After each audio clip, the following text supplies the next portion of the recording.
हूं सौरभ कुमार शाही। अमेरिका और ईरान के दरमियान जो जंग चल रही है उसमें एक पिछले 3-4 दिनों से आप कह सकते हैं छोटा सा ब्रेक आया हुआ है। चूँकि ये ब्रेक आया हुआ है तो जाहिर है कि जो टैक्टिकल और ऑपरेशनल चीज़ें हैं उसके अपडेट्स हम नहीं कर रहे हैं, क्योंकि जाहिर है कोई टैक्टिकल ऑपरेशनल चीज़ें जो हैं नहीं हो रही हैं। तकरीबन 25 तारीख से तो यही है, 24 की रात से। लेकिन ये एक हमें ये भी मौका दे रहा है कि दरमियान में हम कुछ जो बड़ा चित्र है, जो स्ट्रेटजिक पिक्चर है, उस पे भी फोकस करें। टैक्टिकल और ऑपरेशनल पिक्चर पे तो हम फोकस कर ही रहे हैं, लेकिन जैसा मैंने कहा कि यह हमें मौका दे रहा है कि हम टैक्टिकल पिक्चर पे भी जो स्ट्रेटजिक पिक्चर है उस पर फोकस करें। तो हमने कल एक इंटरव्यू के बारे में आपसे कहा था जिसमें अब्बास अरागची जो फॉरेन मिनिस्टर हैं ईरान के, उनके क्या ख्यालात हैं और उन्होंने जो अंदरूनी चीज़ें बताई हैं उसको लेके वो हम आपके पास लेके आए थे, उसकी एनालिसिस। आज हम फिर से एक इंटरव्यू की एनालिसिस आपके पास लेके आ रहे हैं और समझने की कोशिश ये कर रहे हैं कि अमेरिका, जहाँ पे एक से एक धुरंधर डिप्लोमेट बैठे हुए हैं, देखें अमेरिका की फॉरेन पॉलिसी अपनी जो हो और आपके और हमारे ख्यालात उसके लिए जो हो, लेकिन एक रेनिंग सुपर पावर का मतलब है कि कोई भी सुपर पावर इसीलिए वो राज कर रहा होता है क्योंकि उसके पास कैपेबल लोग होते हैं। अमेरिका के पास बहुत सारे डिप्लोमेट्स हैं जो बहुत कैपेबल हैं। कैपेबल से मेरा मुराद ये नहीं है कि जो वो कर रहे हैं वो दुनिया के हित में सही है या दूसरे देशों के हित में सही है। कैपेबल से मुराद ये है कि भाई उनका काम है कि as a diplomat of America के इंटरेस्ट को प्रोटेक्ट करना, और उसको वो किस तरह प्रोटेक्ट कर रहे हैं ये बड़ा इंपॉर्टेंट है। तो अगर वो अपने मुल्क के इंटरेस्ट को प्रोटेक्ट कर रहे हैं तो वो अपने मुल्क के नज़र में तो ग्रेट डिप्लोमेट माने ही जाएंगे। दूसरी तरफ जो भी तज्जियाकार हैं या जो भी रिपोर्टर हैं वो भी उनके परफॉर्मेंस को उस तरीके से एनालाइज करता है। ऐसे सूरत हाल में अगर अमेरिका के जो बड़े डिप्लोमेट्स हैं, अमेरिका के जो बड़े ब्रेन्स हैं जिन्होंने इसके खारजा पॉलिसी को एक दिशा दी है, एक डायरेक्शन दिया है, वो अगर इसके खारजा पॉलिसी से उनका एतमाद उठ जाए, उनका विश्वास जो है वो टूट जाए, तो ये अपने आप में एक बहुत ही बड़ी कहानी बन जाती है। इसके लॉन्ग टर्म स्ट्रेटेजिक रिपरकशंस जो हैं वो और भी इम्पॉर्टेंट बन जाते हैं। आज हम ऐसे ही एक डिप्लोमेट की बात कर रहे हैं। आप कहेंगे भाई अगर ऐसे सैकड़ों डिप्लोमेट हैं तो आपने इस पर्टिकुलर डिप्लोमेट जिसकी आज आप बात कर रहे हैं उसको आपने क्यों चूज़ किया? तो जी उसको हमने इसलिए चूज़ किया क्योंकि अव्वल तो ये साहब, इनका नाम रॉबर्ट मैले है। रॉबर्ट मैले जो पुराने लोग हैं, हमारे जो दर्शक एक सर्टेन एज के ऊपर के हैं, वो नहीं मोहताज हैं उनके तारुफ का। रॉबर्ट मैले डिप्लोमेट हैं। क्लिंटन एडमिनिस्ट्रेशन में ह्यूमन राइट्स और मिडिल ईस्ट के मामले पे वो काम करते रहे। फिर ओबामा एडमिनिस्ट्रेशन जब आई तो उसमें जो न्यूक्लियर डील था, जो JCPOA था, उसके वो लीड निगोशिएटर थे, यानी सबसे लीडिंग निगोशिएटर जो निगोशिएट कर रहे थे उस ज़माने में जवाद ज़रीफ़ वगैरह के साथ, वो यही थे। मेरी खुद इनसे कई दफ़े मुलाकात रही है क्योंकि आपको JCPOA में कवर कर रहा था। तो 2013 से 2015 के दरमियान में कई बार इनके प्रेस कॉन्फ्रेंसेस में या जो ये निगोशिएशन के बाद डिनर वगैरह होता था वहाँ पर इनसे बातचीत का मौका भी लगा मुझे। और इनसे बातचीत करके उस ज़माने में ऐसा लगा कि अल्टीमेटली ये आदमी एक किसी डील पे पहुंचना चाह रहा है, और अल्टीमेटली हुआ भी वही। आप सबको पता है 2015 में JCPOA एक डील जो है वो निगोशिएट कर ली गई थी। तमाम खामियों, तमाम सेटबैक्स के बावजूद ये बात कही जा सकती है कि रॉबर्ट मैले ने जब 2015 में वो डील निगोशिएट की थी तो वो गुड फेथ में डील निगोशिएट हुई थी और वो डील अच्छी चल रही थी जब तक ये डोनाल्ड ट्रंप आ नहीं गया। रॉबर्ट मैली बाद में बाइडेन एडमिनिस्ट्रेशन में भी चीफ रिप्रेजेंटेटिव थे, लेकिन बाद में दूसरे लॉबीज़ के प्रेशर में उनको हटा दिया गया। हालांकि रॉबर्ट मैली खुद यहूदी हैं, इनके पिता जो हैं वो खुद मिडिल ईस्ट बैकग्राउंड से, मिडिल ईस्ट के जो यहूदी हैं, इजिप्शियन यहूदी हैं, उस बैकग्राउंड से आते हैं।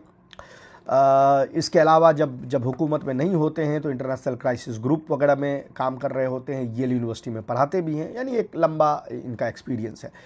उन्होंने इस हफ्ते जो मेडिएशन जो जर्नलिस्ट हैं उनका जो प्लेटफॉर्म है ज़िटियो, उसको एक इंटरव्यू दिया और उसमें उन्होंने एक सनसनीखेज़ बात कह दी है। वो क्या है? वो ये है कि ये कहते हैं कि अगर ईरान की मौजूदा हुकूमत, ईरान के मौजूदा सुप्रीम लीडर न्यूक्लियर बॉम्ब बनाना चाहते हैं तो वो इस चीज़ को लॉजिकल मानते हैं। बहुत बड़ी बात है, याद रखें, इस आदमी ने उस न्यूक्लियर बॉम्ब को रोकने के लिए एक डील निगोशिएट की 2015 में और सक्सेसफुली निगोशिएट की। वो आदमी, वो अमेरिकी, वो यहूदी अमेरिकी डिप्लोमेट आज ये कह रहा है कि अगर ईरान की मौजूदा हुकूमत, मौजूदा हुक्मरान अगर ये डिसाइड करते हैं कि न्यूक्लियर बॉम्ब बनाया जाए तो वो इस चीज़ को लॉजिकल मान रहे हैं। बड़ी बात है, ये कोई छोटी बात नहीं है, और ये बताता है कि किस तरह डोनाल्ड ट्रंप और उनके एडमिनिस्ट्रेशन से सिर्फ दुनिया के लोग ही नहीं बल्कि अमेरिका के भी वो लोग जो आप कह सकते हैं कि शांति में बिलीव करते हों या इस तरह के डिप्लोमेटिक मनूवर्स में बिलीव करते हों, उनका विश्वास जो है उठ चुका है।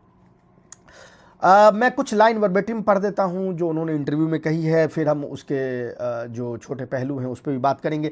पहले वो कहते हैं कि I have come to the point. पहले तो वो ये कहते हैं कि भाई डोनाल्ड ट्रंप के साथ कोई निगोशिएशन नहीं हो सकती।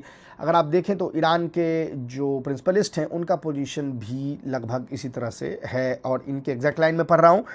आई have come to the point, मैं उस नुक्ते पे पहुंच चुका हूं, where any sentence that tries to predict where we are going and that has the word Trump in it is a fool's errand। मैं उस नुक्ते पे अब पहुंच चुका हूं कि जहां अगर एक ही सेंटेंस में, एक ही वाक्य में ये बोला जाए कि हम कहाँ बढ़ रहे हैं, यानी हम किस तरफ बढ़ रहे हैं, और उसी सेंटेंस में अगर डोनाल्ड ट्रंप वर्ड मेंशन हो तो ये बेवकूफ़ाना बात है। यानी अब डोनाल्ड ट्रंप की ये भी इज्जत नहीं रह गई है कि अगर उनका नाम किसी चीज़ में शामिल हो जा रहा है तो वो चीज़ अपने आप में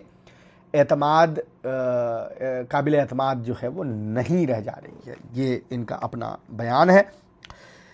इसके अलावा अब जो मोस्ट इंपॉर्टेंट बयान है आज का, वो ये कहते हैं, अगेन मैं वर्बेटिम पढ़ देता हूँ, फिर उसको एनालाइज करेंगे क्या कह रहे हैं ये, कि if you were an Iranian leader today, अगर आप ईरान के हुक्मरान हैं, you certainly would be there more concretely about whether और not to develop a nuclear weapon than you have in the past. यानी पास्ट में कभी भी अगर आपने जो भी डिसीजन लिया हो ईरान के हुक्मरान ने कि न्यूक्लियर वेपन डेवलप करना है कि नहीं करना है, उसके तुलना में आज का न्यूक्लियर वेपन, आज जो आप पोजीशन पे हैं, वो आपको न्यूक्लियर वेपन के तरफ ज़्यादा ढकेलता है। और साथ ही साथ कहते हैं कि it would be a logical thing to do, ऐसा करना लॉजिकल है, ऐसा करना यानी बिल्कुल जिसको कह सकते हैं कि आप सहज है। अच्छा, उसके अलावा अब जब ये बात पर वो पहुँचे हैं, इस डिस्कशन पे वो पहुँचे हैं, तो इसके पीछे कई वजूहात होंगे। ऐसा तो है नहीं कि कोई आदमी जो खुद न्यूक्लियर डील निगोशिएट कर रहा हो वो सडनली ये कहने लगे सडनली कि आप न्यूक्लियर वेपन जो है डेवलप कर लीजिए। तो वो इस जगह पे कैसे पहुँचे हैं? वो कई चीज़ों को लेके पहुँचे। अव्वल तो वो ये कहते हैं कि अगर मैं ईरानियन निगोशिएटर हूँ और बैठा हूँ तो मुझे ये पूछना पड़ेगा कि अव्वल कि मेरे पास इंसेंटिव क्या है, एक, और दूसरा ये कि क्या मैं अमेरिका पे एतमाद कर सकता हूँ। अभी वो ट्रंप एडमिनिस्ट्रेशन की बात कर रहे हैं, मेहदी हसन उनसे पूछते हैं कि ये सिर्फ ट्रंप एडमिनिस्ट्रेशन की बात नहीं है, याद रखें कि आपने डील निगोशिएट किया था, दूसरे एडमिनिस्ट्रेशन ने जब उसे तोड़ दिया तो फिर ये साइकिल दोबारा चल भी सकता है। तो वो कह रहे हैं कि क्या अमेरिका पर ही एतमाद ख़त्म नहीं हो गया है और आप सिर्फ इसे महदूद नहीं रह सकते डोनाल्ड ट्रंप के नाम के साथ। तो उन्होंने कहा कि हाँ, मैं बिल्कुल इस बात को अग्री करता हूँ कि अमेरिका पर एतबार कम हो गया है लोगों का, ये सिर्फ अब डोनाल्ड ट्रंप तक नहीं रह गई। पर वो कहते हैं कि अगर मैं nuclear negotiator, Iranian nuclear negotiator हूँ, तो मैं सोचूंगा कि भाई मुझे इंसेंटिव इसमें क्या मिल रही है। अगर इंसेंटिव मुझे नहीं मिल रही है तो मैं ये निगोशिएट क्यों करूँगा। तो वो कह रहे हैं कि अब जो भी डील होगी वो पिछले कोई भी डील से बदतर डील होगी। अच्छा, हमने ये देखा भी था एमओयू में, कई हमने एपिसोड उस पर किए थे कि एमओयू के अगर लिहाज से जाएं और अगर वो किसी फाइनल डील में तब्दील होता है तो वो बिल्कुल ही बदतर डील मानी जाएगी, क्योंकि वो डील अगर आप कंपेयर करते हैं बराक ओबामा वाले डील से, JCPOA से, तो उसके पॉइंट्स अमेरिका के हक में नहीं थे। ठीक है, अब ये कह रहे हैं कि अब कोई भी डील होगी उससे बदतर होगी, क्योंकि इंसेंटिव ईरान को ज़्यादा चाहिए होगा और जब तक वो इंसेंटिव नहीं देंगे तब तक वो चीज़ ईरान जो है वो उसको निगोशिएट नहीं करेगा। लेकिन साथ ही साथ ये दो चीज़ कहते हैं। अव्वल तो ये कहते हैं कि देखें, जहाँ तक मेरा सवाल है, और इन्होंने एक्चुअली ये करके भी दिखाया, मैंने इनके पुराने आर्टिकल पढ़े हैं पिछले 1.5-2 महीने के, और कुछ जहाँ जहाँ पर ये अपीयर हो रहे थे एज एन एक्सपर्ट, वो भी मैंने वीडियोस जो हैं सुने हैं इसकी तस्दीक करने के लिए, जो ये कह रहे हैं वो कर रहे हैं कि नहीं। तो इनका कहना है कि देखो, मुझे पता है कि जो भी अब डील होगी अमेरिका के मद्देनज़र, मैं कह रहा हूँ, यानी ये कह रहे हैं अमेरिका के मद्देनज़र जो भी डील होगी वो बराक ओबामा वाली डील से पुअर होगी, उसके मुकाबले ये डील जो है वो पुअर डील होगी। लेकिन साथ ही ये कह रहे हैं कि मैं डोनाल्ड ट्रंप के ईगो मसाज के लिए, मैं डोनाल्ड ट्रंप को पागल आदमी है, उसको बुरा ना लग जाए, मैं ये कहूँगा कि आपकी डील अच्छी है पब्लिकली। और ये इन्होंने एक्चुअली किया है कि ये प्राइवेटली इन्होंने बोला है, लेकिन पब्लिकली ये कह रहे हैं कि डील बहुत अच्छी है, बहुत अच्छी है, जानते हुए कि ये बराक ओबामा वाली डील से बुरी डील है, जस्ट बिकॉज कि एक सनकी आदमी है, उसका ईगो मसाज हो जाएगा तो कम से कम एक शांति दुनिया में आ जाएगी। इस चीज़ को कह रहे हैं। साथ ही साथ ये कह रहे हैं कि देखें, ये जो युद्ध हुआ, अव्वल तो ये कह रहे हैं कि भाई कोई और राष्ट्रपति आज तक तैयार नहीं हुआ। कई बार हम इस बात पे चर्चा कर चुके हैं पहले भी कि भाई यही ऐसा आदमी था जो इस युद्ध के लिए तैयार हुआ। लेकिन बोला कि अब जब इसने देख लिया है कि इसने सारी कोशिश कर ली और सिचुएशन बद से बदतर होती गई, तो वो एक अच्छी चीज़ भी है। अच्छी चीज़ कैसे है? आप कहेंगे भाई इतने लोग मर गए। इनका कहना है कि वो अच्छी चीज़ इसलिए है कि अब फ्यूचर का कोई भी अमेरिकी राष्ट्रपति ये हिम्मत नहीं करेगा, क्योंकि पहले लोगों में थोड़ा शक व शुबह भी था, थोड़ा शक व शुबह था कि भाई ये देखते हैं कहीं अटैक करने से जो है ये निज़ाम कोलैप्स ही कर जाए, लेकिन डर भी था कि भाई ये कहीं स्ट्रेट ऑफ हॉर्मुज ब्लॉक ना कर दे।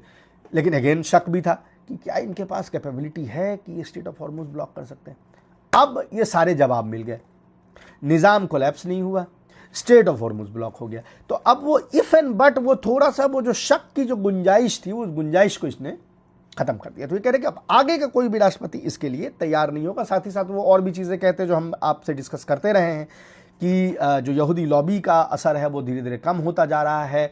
तो एक चीज़ और ये कहते हैं देखें, अगर अभी कोई भी डील कर लें और वो डील बुरा भी हो, बराक ओबामा से बुरी डील हो, जो कि ये कह रहे हैं कि होगी ही होगी, लेकिन फिर भी कह रहे हैं कि भाई डोनाल्ड ट्रंप को इससे कोई नुकसान नहीं होगा। क्यों नहीं होगा? क्यों कह रहे हैं कि लेफ्ट की तरफ से अटैक, अब अमेरिका का लेफ्ट क्या ही है, वो डेमोक्रेट कह लीजिए, कि उनके तरफ से जो अटैक है, बोले कि वो मॉक तो कर रहे हैं, चिढ़ा तो रहे हैं, लेकिन there is no real opposition to the deal. ये बड़ा इंपॉर्टेंट नुक्ता है, इस पर ध्यान दीजिए।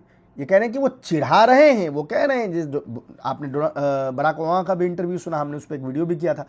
बराक ओबामा ने खुद क्या कहा कि हमसे बुरी डील है लेकिन मैं सपोर्ट करता हूं इसको, यानी उसका विरोध नहीं कर रहे हैं। तो वो कह रहे हैं कि लेफ्ट की तरफ से जो आप पे अटैक होगा वो आपको मॉक जरूर करेंगे, लेकिन पार्लियामेंट्री टर्म में उसका विरोध नहीं करेंगे। एक चीज। और जो ईरान हॉक हैं, जो राइट विंग तत्व हैं, उनका कहना है कि they have already lost Democrat party. Democrat party में अब उनका कोई पूछने वाला नहीं है, क्योंकि डेमोक्रेट पार्टी बिल्कुल अब एंटी इजराइल की तरफ बढ़ गई है। इन लोगों की अब कोई जगह डेमोक्रेट पार्टी में नहीं है। तो अब ये क्या करेंगे? गुस्सा ही हो सकते हैं डोनाल्ड ट्रंप से ना। जाएंगे कहां?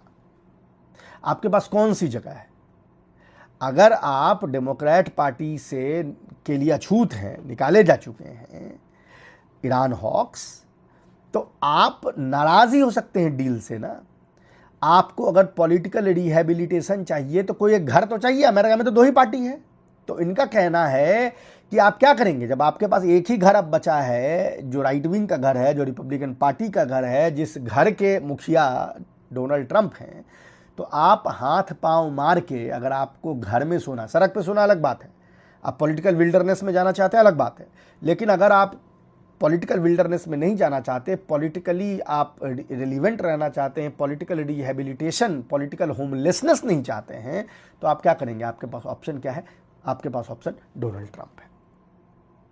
बड़ी बात है ये इस नुक्ते नज़र से देखना कि भाई लेफ्ट मॉक करेगा लेकिन विरोध नहीं करेगा, राइट विरोध करेगा लेकिन क्या कर लेगा, जाएगा कहाँ? तो ultimately they have to come on board. तो ये ख्यालात हैं रॉबर्ट मैली के। जैसा मैंने कहा, बहुत इंपॉर्टेंट है इस नुक्ते नज़र को समझना, इस चीज़ को समझना कि अमेरिका का जो डिप्लोमेट क्लास है वो क्या सोच रहा है। जब भी राइट विंग ताकत आती है, जैसे भारत में भी है या अमेरिका में भी है, तो ये जो ब्यूरोक्रेटिक क्लास होते हैं इनकी औकात नीचे हो जाती है। अभी भारत में देखिए कोई औकात नहीं है, रस्ते रस्ते मारे मारे फिर रहे हैं। सारी डिसीजन जो है वो मोदी और उसका कोटरी जो है वो लेता है, और ये अपनी बात वहाँ पे कह भी नहीं सकती। इनकी इतनी भी औकात नहीं है कि अपनी बात को रख सकें। वही चीज़ अमेरिका में भी हो रही है। लेकिन इस दरमियान में अगर एक अमेरिकी डिप्लोमेट निकल के, और वो भी वो डिप्लोमेट जिसने वो डील निगोशिएट की थी, वो एक अपने पॉइंट ऑफ व्यू को रखता है, तो वो हमें इस बात में मदद करता है, इस बात में हेल्प करता है कि हम उस ब्यूरोक्रेटिक जो एक ग्रुप है उसके पॉइंट ऑफ व्यू को समझे, और वो पॉइंट ऑफ व्यू अब डोनाल्ड ट्रंप के अगेंस्ट में हो गई है। अभी के लिए इतना ही। हम आपसे फिर मिलेंगे, तब तक के लिए